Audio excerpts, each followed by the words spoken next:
Hello, this is Susie Parker Goins with Blue Lightning Healing Meditations. I am a channel, so that means I communicate with divine to come and to establish, so you can establish a relationship with them. I'm a Reiki master, energy healer, past life explorer, and a teacher. All of my links are going to be in the comment section below. Um, And whatever support you show me, whether it's comment, like, subscribe, donate would really be nice. It gives me that encouragement I need to continue this work. So on the podcast platforms, any of these platforms that I have, I upload meditations on Mondays and topics on metaphysical topics, thoughts on metaphysical topics on Thursdays. So this last Monday, I uploaded a meditation in which I was asking you to invite your spirit guides in. And that's when I realized I hadn't told you anything about spirit guides. So I'm going to remedy that today and I'm going to talk about it. If I sound a little frustrated right now, it's because I don't read the manuals when it comes to um to technology. So we're going to wing it. This time it's going to stick. So today, topic spirit guides. What are spirit guides? They are beings of a higher frequency who come in to help us grow, to help us learn. Some have been embodied and some have not. They're positive in nature and they make themselves known to us in a variety of ways. Guides show up in a myriad of guises. So, whether they're angels or goddesses or ascended masters, ancestors, spirit animals, elementals, anything that holds energy. So, that means pretty much everything can represent a guide to you. They can be with you throughout your whole life or for a particular lesson or just for a situation. I mean, how do you communicate with them? Well, through your intuition first, through the clairs, which it's clairaudience, which is hearing, clairvoyance is seeing, clairsentience, it's knowing. I even found out tergustance, which is through taste, is an option. There are lots of different options there for you to communicate with them. How did they communicate with you? Well, through your intuition, through your knowing, and they can also give you signs and cues that you can understand that when you're paying attention, it'll show up. Like, are there days you've noticed a series of numbers, something that's caught your attention? Are there some crows looking at you rather meaningfully? Or something that holds significance for you that keeps showing up? That's your guides trying to get a hold of you. You can ask them to show you a particular sign. Um, Also remember they abide by ethics also. They're not going to come swooping in and help you just because they can. They will do it because you've asked them to. They are about consent. Remember that now. Pay attention. And signs can come in unexpected ways.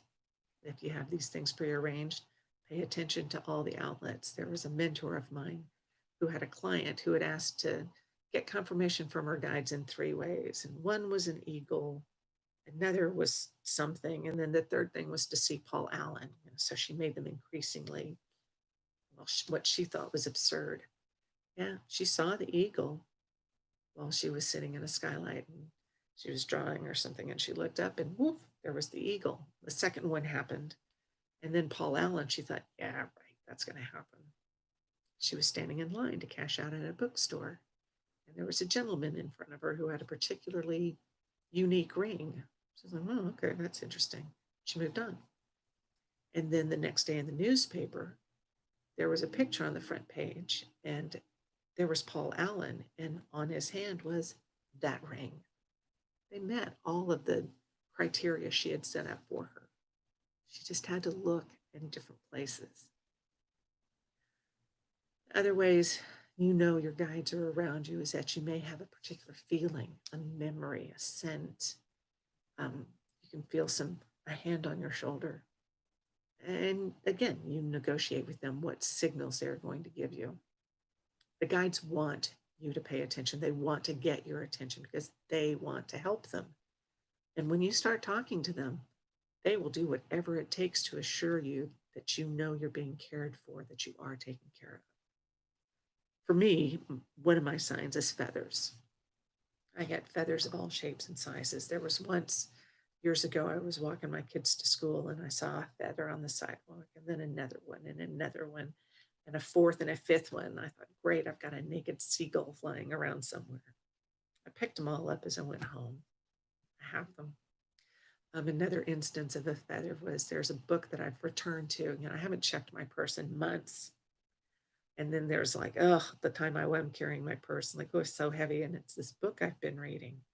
And I opened it up to start reading some more. And not only my bookmark, but there was a feather there. I had forgotten I had put it in there, but it's still a reassurance that I am being looked after, that they've got my back. Let's see. Oh, spirit guides. Why are they here? Well, they help us on our path. They help us to grow. They show us ways to, they show up to us in ways that makes them more accessible. They want you to be put at ease so that you open up to the energy flow. Because, when you're all tense and cranky, you can feel like, oh, okay, nothing's flowing. But when you go, oh, I know this space, I know this energy, I know this feeling, then you relax into it.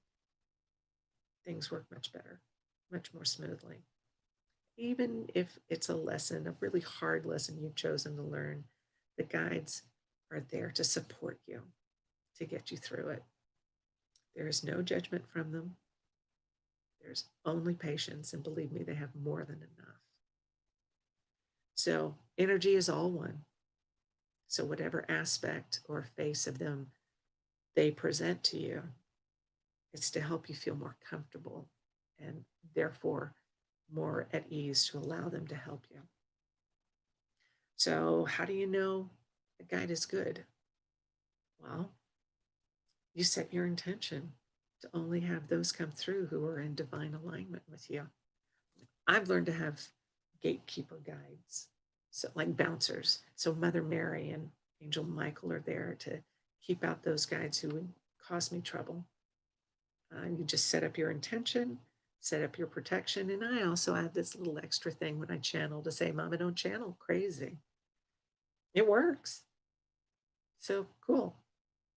How do you start talking to your guides? Well, I'm going to have an in-depth conversation, an in-depth meditation on Monday. But the short form is get comfortable, set your intention, breathe, set your protection, go into your space, your sacred space, call in your spirit guide, whether you talk or ask questions, drink coffee, look through the photo albums, whatever you need to do to become comfortable with them. Ask them questions and then listen. Pay attention and listen to what they have to say. And then you thank them. You send them love. You release them, and then you come back and do your life. It's really pretty simple. When you get an answer, you get gratitude, you send love. It's an equal exchange of energy. Now, there is a difference between spirits and spirit guides. They can be one or the other, they can be both, but not every spirit has your highest and best at heart. Some spirits are people who have passed over, who are confused or still have one foot in the physical world, so they still think that they have an impact there. And some of them are just there to cause trouble. And that's when you call in one of your main spirit guides in, like Michael would love to come in and help you redirect the spirit to the light. Other spirits, though, who are not looking to cause trouble, I find that there are a lot of grandmothers coming through right now. They'd love to help. And they're just like, oh gosh, I feel one like pinching my cheek right now. It's like, you're so cute. You're doing so good. Keep talking. You've got it. And grandmothers come through. You'll have ancestors come through. Maybe not a grandmother, but something further back. but they're all here to help you. And tuning into their energy is how you know you're going to learn how to tune into energy and discern, is this spirit pulling for me, or is the spirit causing trouble? If they're causing trouble, you send them away. You say, thank you very much, put them to the light. If they're helping you, ask them what their message is and apply it. Now, spirit guides, you know, they are here to help you and they are in divine alignment with you. They're not going to cut in without permission. Again, they need to be asked. You feel protected in their presence. You may still feel like your lesson is challenging, but they're going to be there to support you, to help you in your growth. They won't leave you hanging. They have a lot of patience. When I first started on this path of consciousness, I would ask my guides, really? Are you sure? And at one point, they just showed me this image of them going,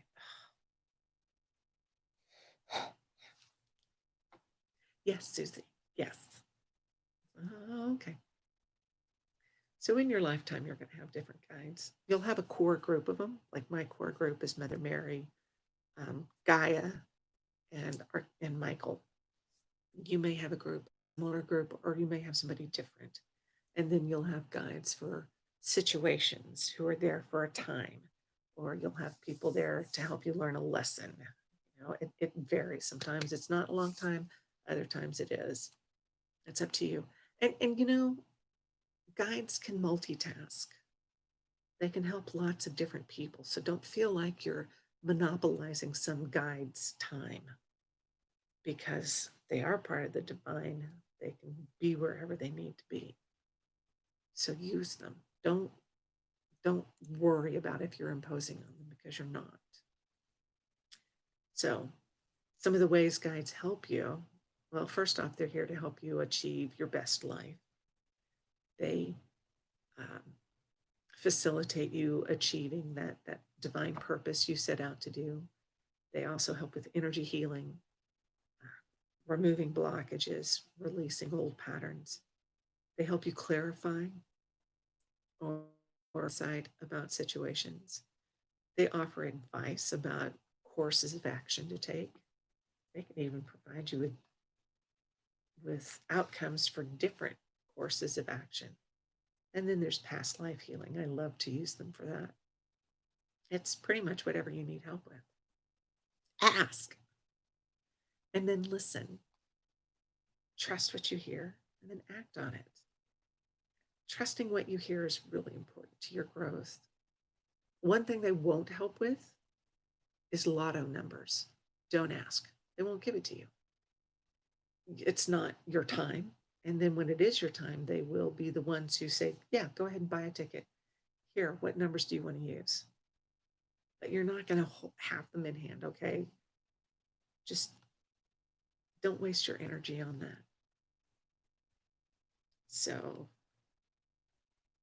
developing that relationship with your guides. Best way to do that is to just start working with them. I've had a range of interactions. I recently came to understand that sometimes my perception of guides can actually hinder my growth. I thought some guides needed some sort of, I had to just lay prostrate in front of them and be servile and humble and all that. And really, that was my ego getting in the way of making a show of it. And I got so caught up in the superficialities, it slowed up my process. Ego. So, a case in point, I was introduced to a dragon guide some time ago by another practitioner. And he was big and he was glorious and he was black and just just onyx like. I think that's, yeah, I got caught up in his name. And I got caught up also in how to show him respect. I would sit quietly and not speak until spoken to. And I just kind of lost interest, because I thought if I had to be subservient to it, what good's it going to do? It took so long. Well, last week I bought a dragon head It was made out of resin and shungite. I sat it next to me on my table by my chair, and I just started talking to it. It's like, oh, so what do you want to be called? Bernard? Are you a Bernard? No. Are you an Oswald? No. So I showed him to my friends, my kids. They're intrigued. My husband looks at him, and I have him sitting there doing his thing, but I'm more relaxed with him. So I've come back in. I'm ready to hear. Guides will show up when you need them, and then we'll help you when you're ready to listen, when the ego gets out of the way. Go figure. Um, yeah, treat your guides with respect, but talk to them. You know, Angel Michael is a guide for a lot of people. There's one friend of mine who just fangirls over him. She just got so squeaky and giggly around him, and it took her a while to get to a point where she could breathe enough and then start to work with him. And now he's guiding her in making some amazing projects. Another friend of mine is more like Jackie Gleason in The Honeymooners. You know, to the moon, come on, bring it on, bring it on. She's really combative about it. That's what works for her. For me, I just feel him sit next to me and he kind of nudges me and I nudge him and we have a good time with each other. We'll jerk each other's chains. But he's very brotherly to me. It's very comforting to have him around. That's what works best for me. You know, and I have other guides like Gaia and Kuan Yin, and they're very calming. We still all have deep conversations, but I don't get so bogged down in convention and levels of superiority or not. I mean, we're all in this together, working together, and it gets done. Really, I'm going to say it again. The best way to establish a relationship is to work with them, interact with your guides, take them along with you when you're going for a walk or when you're running errands. I talk to mine in the car all the time. I'll be driving her along. It's like, oh, okay, let's just see what we need to work on now. Ask them questions, listen for an answer. And you can do it mentally. Yeah, you don't have to stand there in the middle of TJ's going, Michael, what kind of bakey snack should I get? Well, Susie, I think, yeah, no. Unless you want to look crazy, then knock yourself out. But use your intuition. It'll help develop your intuition. And it also makes you calm down and relax and do the things. And when you get an answer, and you will, take a moment to discern the answer. You're going to get better at it as you practice. You will. But listen to the answer and how does it make you feel? Is it demeaning or judgmental? Does it include shoulds and ought tos? It's not your guide. That's your ego or your monkey mind coming at you, telling you what you should be doing. And at those times, give your monkey mind something to do, like, okay, I'm planning on this business. Monkey mind, go count all my money that I'm going to make. Go figure out which charities I'm going to donate to. Do that. And the monkey mind will scamper off and do that. But if it's from your guide, it's going to be loving and uplifting and gives you, oh, excuse me, and helps you feel better for just being there. That's your guide. So until Monday, I really do encourage you to take a little time out to practice this. I mean, even call them in when you're starting your day. You're getting ready for your day. You set your intention for the day, like, I'm going to have a great day. So you can say, okay, spirit guides, come on in and tell me what you know and tell me what I can do and how are you going to show your support for me? How can I show my support for you? How are we in this together? And then listen and breathe and you'll get it. So Monday is going to be a meditation that covers, that's going to give you a way to really come in contact with your guides. And until next time, I love you. Bye. Hmm.